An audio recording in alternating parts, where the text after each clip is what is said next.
toda la opinión, realidad y debate sobre los temas que me interesan. Junto a Fernando Paulsen. La clave me escucha.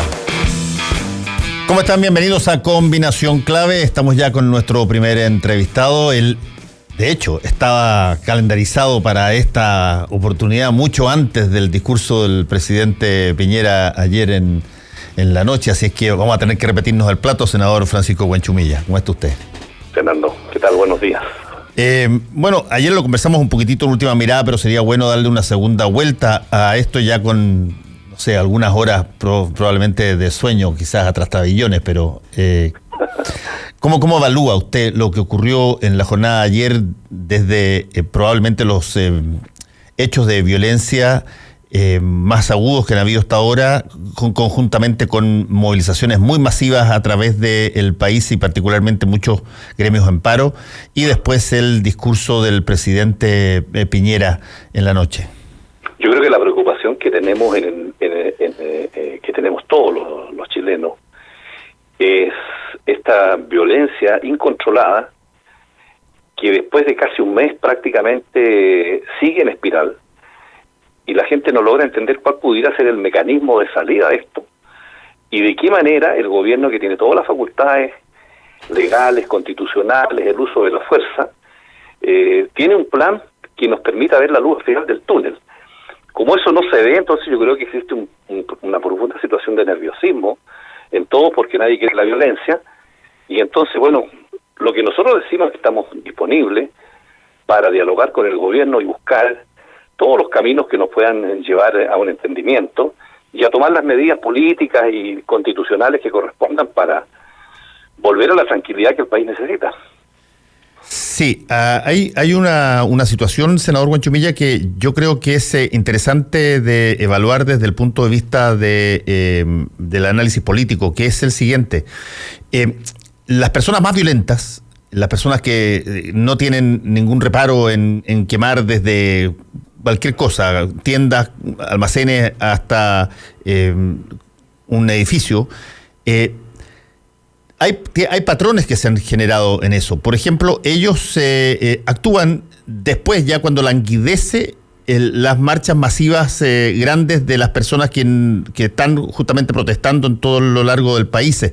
De alguna manera, si se quiere, utilizan como escudos humanos a esas personas y actúan después de que esas personas empiezan ya a retirarse para la casa y han mostrado el tremendo vigor que tienen en su movilización.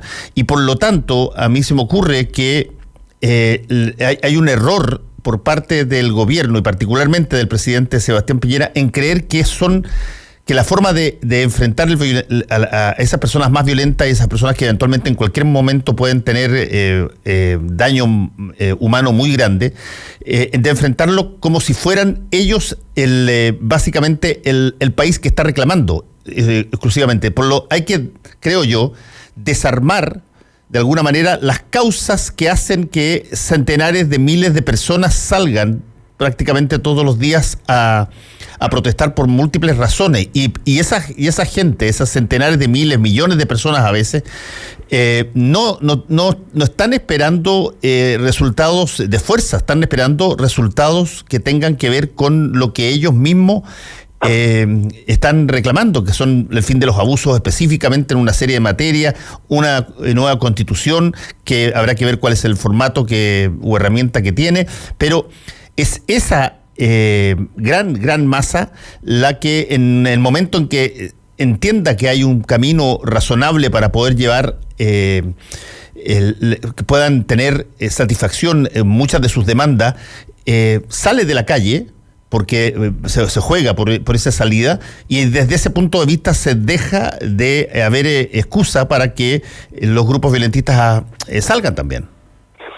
Bueno, efectivamente, y si uno en estos casos toma una cierta distancia, yo me hago la siguiente reflexión. Yo durante mucho tiempo siempre sostuve el discurso a propósito de lo que pasaba en la Araucanía, que naturalmente todos condenábamos la violencia que ahí sucede, la violencia política, pero yo siempre dije que el Estado tenía que buscar las causas de por qué se producía ese fenómeno social de violencia política en la Araucanía. Bueno, ningún gobierno me hizo caso, yo seguía con mi tesis. Y yo ahora, a propósito de esto, digo lo mismo. Porque naturalmente todos el mundo repudia los actos de violencia y de saqueo que hemos visto. Pero para salir de esto la pregunta es, ¿qué es lo que hay detrás de todo esto?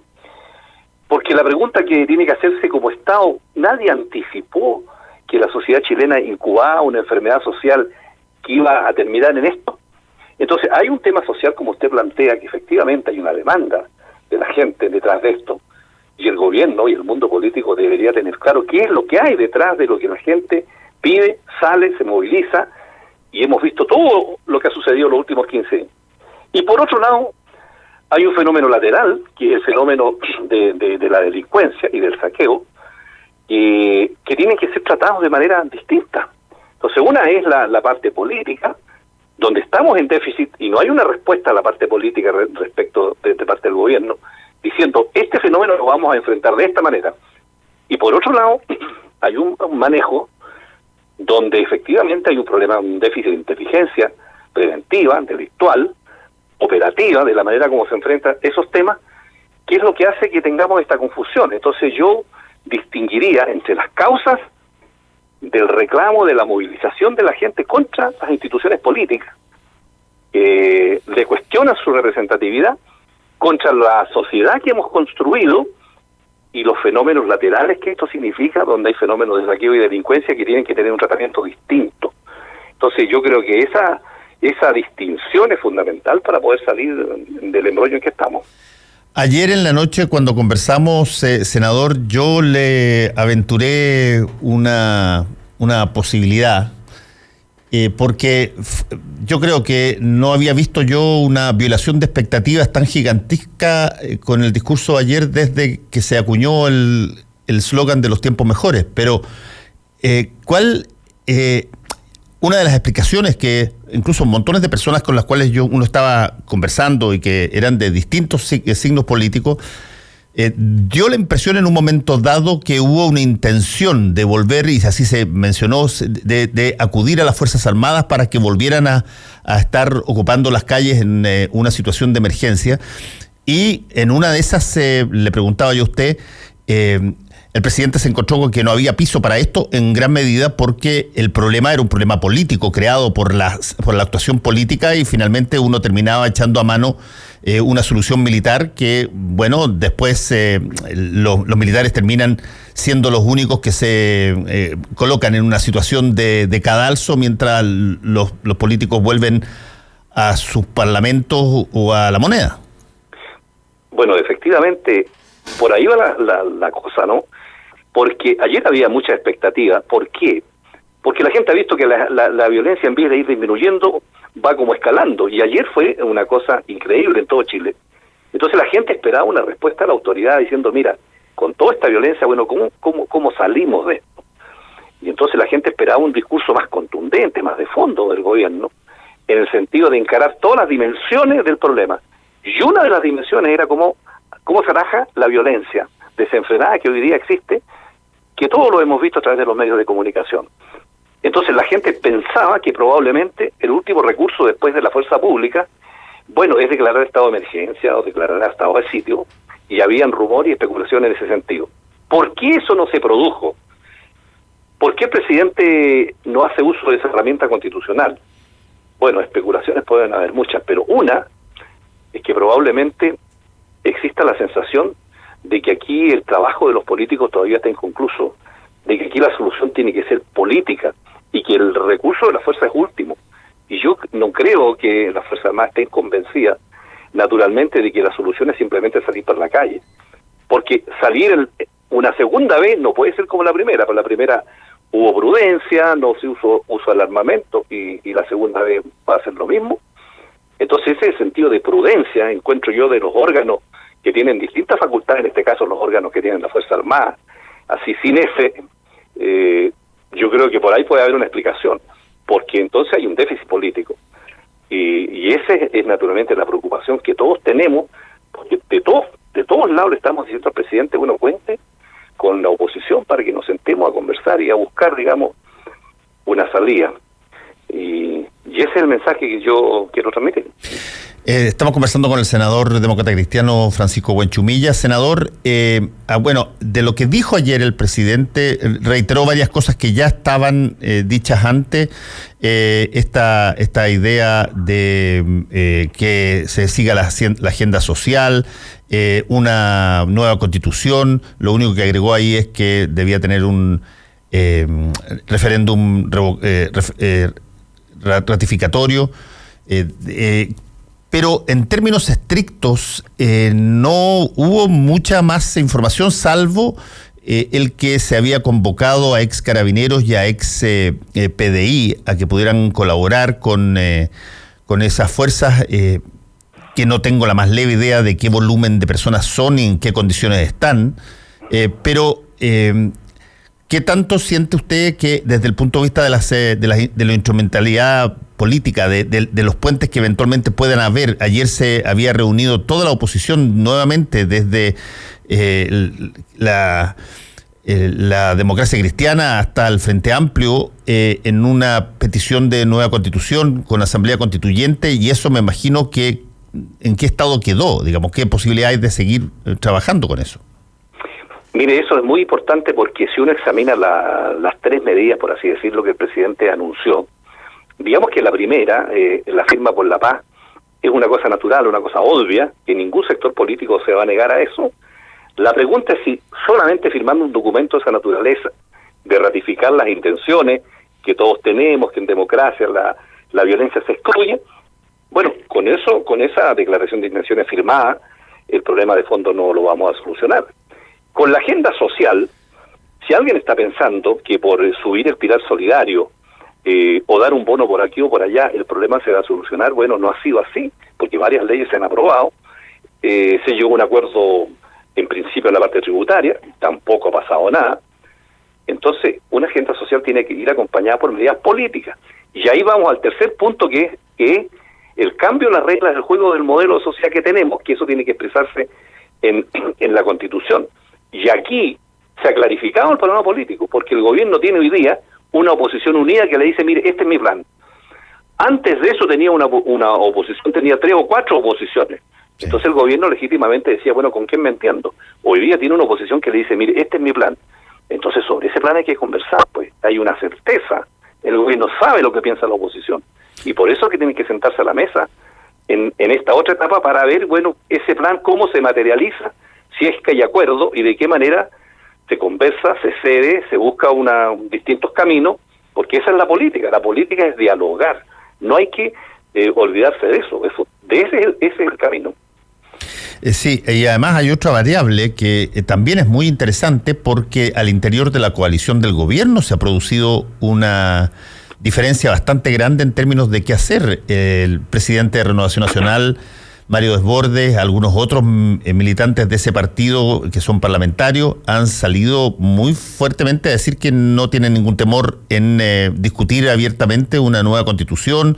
Incluso se han allanado a las posibilidades de discutir el mecanismo, y por lo tanto yo tengo la impresión que además de allanarse las cosas desde el punto de vista de que la oposición deja de estar tan fragmentada, por lo menos en esta posibilidad de diálogo, sí se le fragmenta la coalición de gobierno. Efectivamente, pero yo hubiera esperado algo más de la UDI. La UDI es un partido que ha tenido una influencia fundamental en lo que es la derecha en estos últimos 40 años, y es un partido importante, sustento del gobierno. Pero la declaración que hace, digamos, es una declaración voluntarista que no tiene ningún sentido político, porque es decir, mire, que se acaba la violencia y conversamos. Pero la violencia no se acaba por un deseo, por decreto, diciéndole, por favor, se paró la violencia y al día siguiente conversamos. Es como decirle al enfermo, mire, primero mejórese y después yo lo atiendo en mi consulta. O decir que se termine la pobreza por decreto y después conversamos. La violencia es un fenómeno social que tiene causas. Por lo tanto, voluntaristamente, la UDI o cualquier partido no pueden decir, mire, muchachos, por favor, tranquilícense y después conversamos. No tiene ningún sentido político esa postura. Entonces yo esperaría mucho más, realmente, que frente a la crisis que vivamos, todos con generosidad busquemos las causas. Y nadie va a imponer sus puntos de vista, pero conversando se pueden buscar los puntos de convergencia. Esa es la responsabilidad que tiene, sobre todo la UDI, que es un partido de gobierno, pero no por esa declaración voluntarista que no nos conduce a nada. Estamos conversando con el senador de Demócratas Cristianos, Francisco Huanchumilla. Senador, yo ayer le hice la pregunta y se la vuelvo a repetir acá, que hay mucha expectativa respecto de lo que pueda pasar el día de mañana, porque es el aniversario del asesinato de Camilo Catrillanca y eso causó pero un remesón y probablemente fue el punto de inflexión en cómo iba este gobierno, hasta que a partir de ese momento probablemente muchas de las cosas, y también lo de Quintero Puchuncaví en el ámbito de la contaminación y de la desprolijidad en el tratamiento de las personas en esas zonas de sacrificio, esos dos casos creo que marcaron un punto de inflexión de lo que se pretendía por parte del gobierno, y es este aniversario que eventualmente hay mucho temor que pueda terminar en también movilizaciones con grandes expresiones de violencia. ¿Cómo lo ve usted? Fíjense que desde el punto de vista de la organización mapuche, yo no veo ese peligro, porque siempre esto ha sido bastante organizado, acotado, bastante hecho en forma bastante responsable, porque si yo solo examino a la luz del panorama general, imagínese todo el escándalo y las discusiones que hemos tenido en los últimos, 15 años respecto de la aplicación de la ley antiterrorista en la Araucanía. Bueno, y aquí se han quemado como 100 vagones de metro, no sé cuántas estaciones, iglesias, edificios. Es decir, y nadie ha hablado de aplicar la ley antiterrorista acá. Claro, porque todos entienden que este es un fenómeno social distinto, ¿no? Y entonces, la Araucanía, ya el mundo mapuche ha mirado sabiamente desde la perspectiva lo que sucede en el ámbito de la sociedad mayor chilena y le ha dado su apoyo y su solidaridad y han marchado, pero han tenido una disciplina social, digamos, que ha sido un notable y que por lo tanto yo creo que no va a haber una manifestación en este sentido el próximo 14, creo que entiendo que sería ya mañana, ya, ¿no? Sí, mañana. Yo tengo la impresión de que no esperaría yo un desborde, por lo menos en el mundo mapuche. No sé qué iría a pasar en el mundo, digamos, de las organizaciones chilenas al respecto. Pero allá yo he tenido la oportunidad de conversar con dirigentes, creo que ellos han señalado que, bueno, cada sector tendrá que conmemorar esto de la manera que lo estime más pertinente, pero yo no veo que pudiera haber un crash como lo que hubo ayer, por ejemplo. Senador Huanchumilla, desde el punto de vista de su partido está todo ordenado detrás de los liderazgos que tiene, o hay diferencias serias en materia de cómo enfrentar esto? Bueno, nosotros tuvimos diferencias de diseño entre la mesa y los diputados y los senadores, que se manifestó fundamentalmente en materia tributaria, en materia previsional, en el tratamiento, digamos, de un acercamiento con el gobierno, de ser una suerte de partido bisagra, de tener una identidad de centro, más allegada, digamos, a darle piso al gobierno. Y yo creo que ese diseño, bueno, hoy día todo se cayó estrepitosamente por toda esta movilización de la gente que hemos visto. Y hoy día sí, creo que estamos de acuerdo, porque los organismos de la democracia cristiana han señalado que el mecanismo de salida a la Asamblea Constituyente, y ahí no hay discusión, digamos, posible. Estamos de acuerdo, y yo espero que podamos trabajar con los diputados de la Comisión de Constitución de la Cámara y ponernos de acuerdo con nuestros profesores constitucionalistas que nos asesorarán para poder conversar con el gobierno. Así que en este minuto, digamos, bajo ese punto de vista, la estaría ordenada, y yo espero que en este tema y en muchos otros más pueda haber una instancia de diálogo interno que nos permita tener un frente común. Sí, senador, hay un punto que parece bastante evidente y que tiene que ver con que probablemente estamos en el momento más difícil para la relación de los políticos y quienes les entregaron un voto de confianza para llevarlos al Parlamento. Ha sido un abismo prácticamente, y no solamente en el caso de los políticos, básicamente con todas las élites. Esto pasa con los militares, con los carabineros, con los empresarios, con la iglesia. En fin, hay un abismo de, si se quiere, fiato entre las personas que son representadas por distintos segmentos de la institucionalidad, y qué tanto eso puede conspirar para que, si es que no pasan cosas realmente importantes en el corto plazo, las personas sientan que no pueden seguir esperando nada desde un diálogo institucional y hay que buscarlo por otro lado.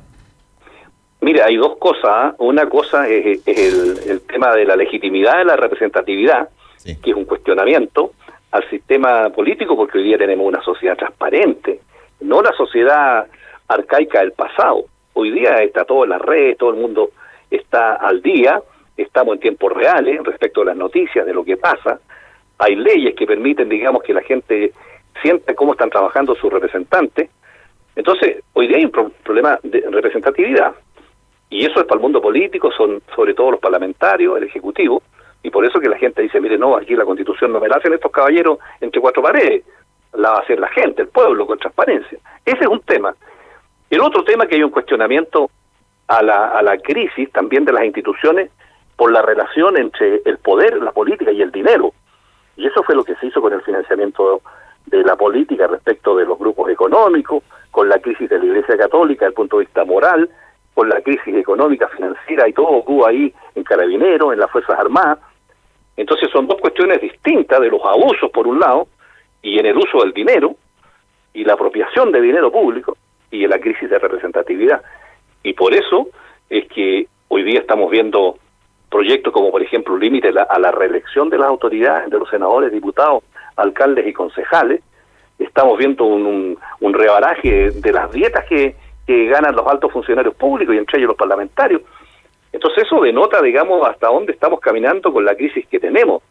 Entonces, si no somos capaces de responder a eso y seguimos defendiendo nuestros cotos de casa y de poder, entonces, bueno, esta situación no va a parar.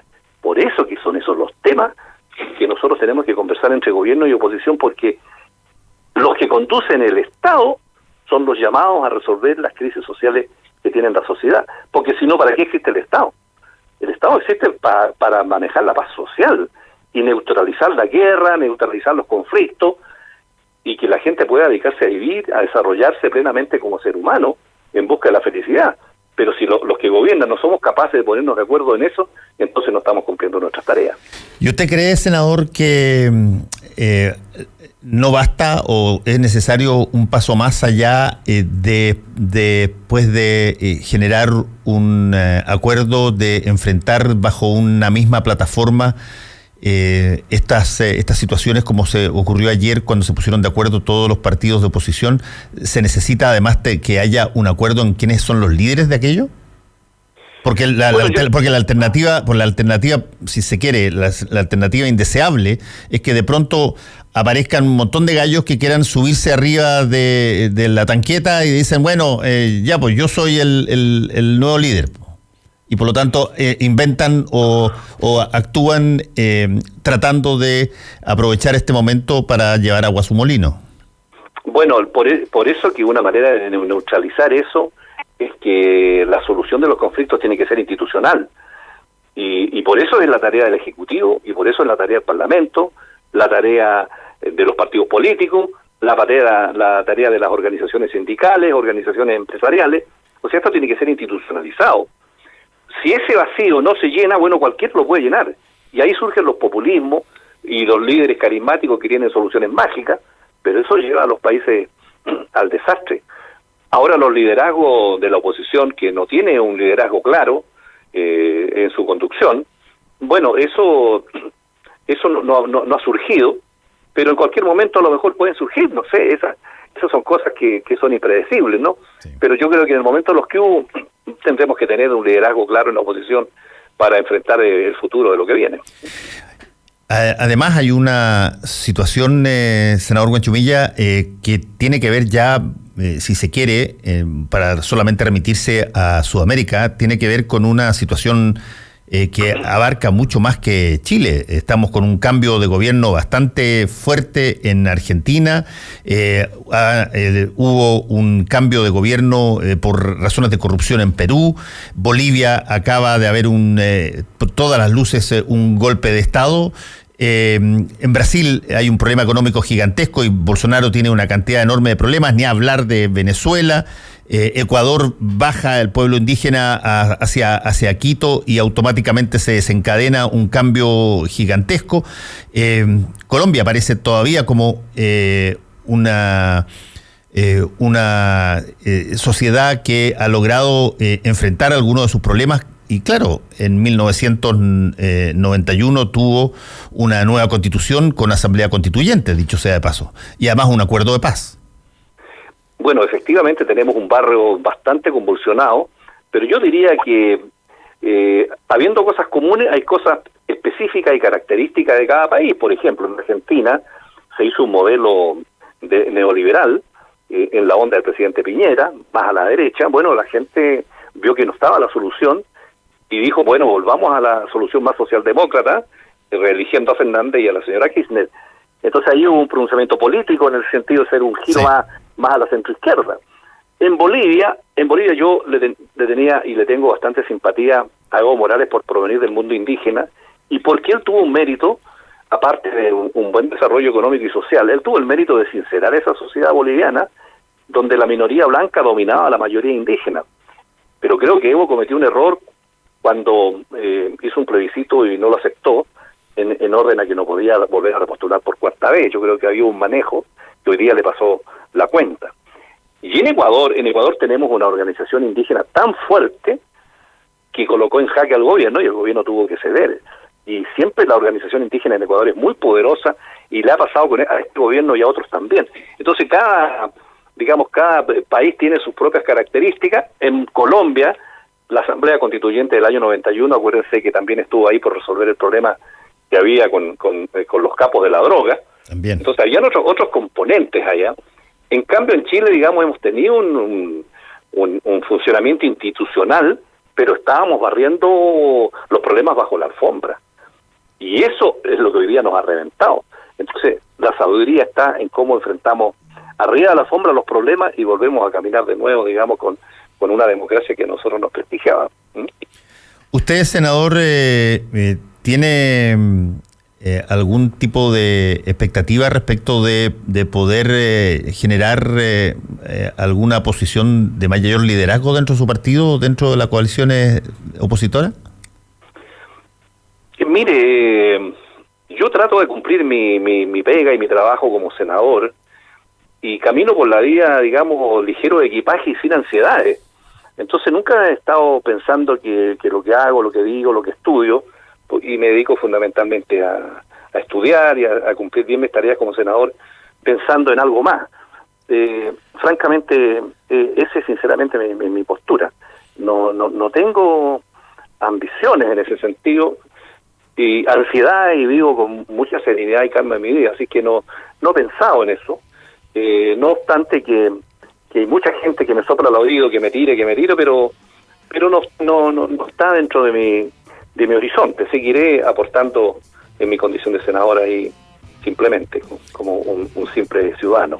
Sí, por último, muy cortito, le quiero preguntar por algo que, a mí en particular siempre me ha importado. Incluso escribí un artículo cuando estaba discutiéndose sobre eso, que fue muy poco la discusión, porque todos abrazaron esa causa, y que tiene que ver con si debiera o no debiera, cree usted, reponerse el voto obligatorio, en el sentido de que es un deber que no cuesta tanto, una vez cada 4 años, y que sin embargo genera las posibilidades de que cualquier resultado que haya tenga un respaldo, por lo menos de confianza, muy abierto de la ciudadanía. Y me parece innegable que muchas de las personas que han marchado, los millones de personas que han marchado, gran cantidad de ellas no votaron en las últimas elecciones y sin embargo dieron su parecer en las calles.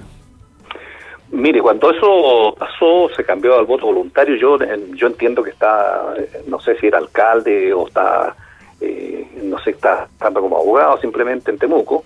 Yo fui contrario a cambiar esto al voto voluntario, porque creo que el ciudadano y la participación de la sociedad no es una cuestión de derecho privado, de decir lo tomo, lo dejo, me da lo mismo, sino que la condición de ciudadano es una cuestión de derecho público, y eso significa que en consecuencia yo no puedo mirar esto como si me diera lo mismo.